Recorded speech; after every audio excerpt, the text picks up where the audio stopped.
This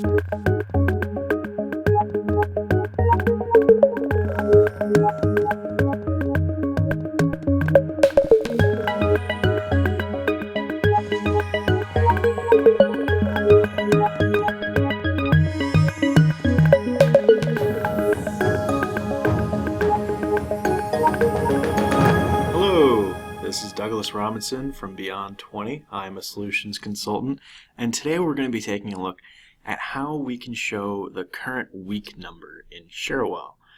Now, there are a couple of different ways to define a week number. We're going to be following the ISO 8601 standard format, and that's going to be a little bit different than what you might think the first time the word week number comes into your head.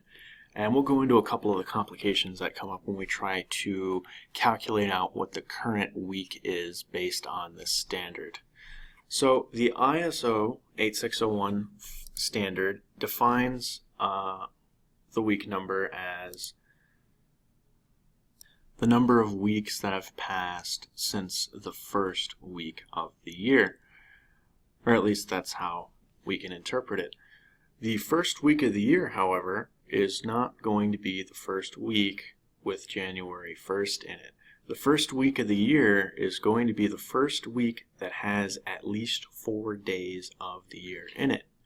Or a shortcut for this is to check whatever week January 4th falls under, because January 4th is going to fall on a date within the year where there are either at least 3 days prior to it in the current week, or at least 3 days after it in the current week that are part of the new year. So you can calculate out the first week of the year by finding which week January 4th falls under. We'll get into why that's important later on.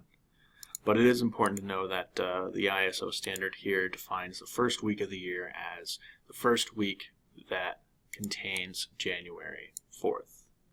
So in Cherwell, when we define out the current week number, or when we try to find the week number, usually we're going to be comparing the amount of time between the current date and the beginning of the year. So for that, we'd use a duration expression. However, instead of just punching in the beginning of the year as January 1st, 2016, or using a fancy expression such as current date time with a modifier on it to get the first half or the first day of the year. Really what we're going to do is we're going to use an expression to get the first day of the year. I'm going to drill into this a little bit and we can see how we're doing this. So at the very beginning of this process, we are going to get the first day of the first week of the year. So here in this expression, I have 01, 04, and then a token for current date and time. That token has a modifier on it for the current year of the current date and time.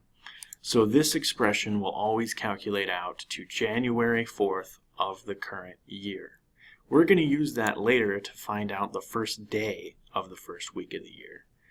Now, I can't just use this text expression as if it's a date and time expression. So if I want to use modifiers on it later on, I actually have to put it into a date-time expression. So I have a date-time math expression that doesn't really change or doesn't really perform any math on my date and time. This just converts my text expression here with my dynamic year in it into a date and time format that I can then put modifiers on. So for my first date and time, I'm using that expression, but I have a modifier that goes to the first of the week. And essentially, that is going to return for my first date and time in my duration expression the first day of the week that contains January 4th. Now in my second date and time, I have the current date and time, and I have a modifier for the first of the week for the current date and time. So that means if I'm running this on Friday, September 16th, when I check this, it's going to compare the first day of the week of January 4th It's going to measure the distance from that date to the first day of this week, which is September 11th. When we evaluate this in a duration expression, we can set the units to weeks, and will be returned the number of weeks that passed between the first of the week that January 4th falls on and the first of this week. That gives us a number that's very close to the current week number. However, that only counts weeks that have passed. Because we are still in a week and we have not completed the current week, we're going to add 1 to whatever number is returned by this duration expression. That way we'll always have the current week number, because this expression is going to calculate the number of weeks prior to this one that passed in the year. So we add 1 after we do our duration expression, and then I have my week number expression set to show in a pop-up so I can see what the current week number is. You could use this expression inside of dashboards or on forms as text expressions on a label, but for demonstration purposes I'm just using this as an expression to show in a pop-up. So when I run this one step with that pop-up that points to that expression that calculates my week number, I get 37. If I go online and I search what is the current week number, I get week 37. And that is how we can calculate a week number in Cherwell. Now, if you're finding yourself asking, why are we doing this video?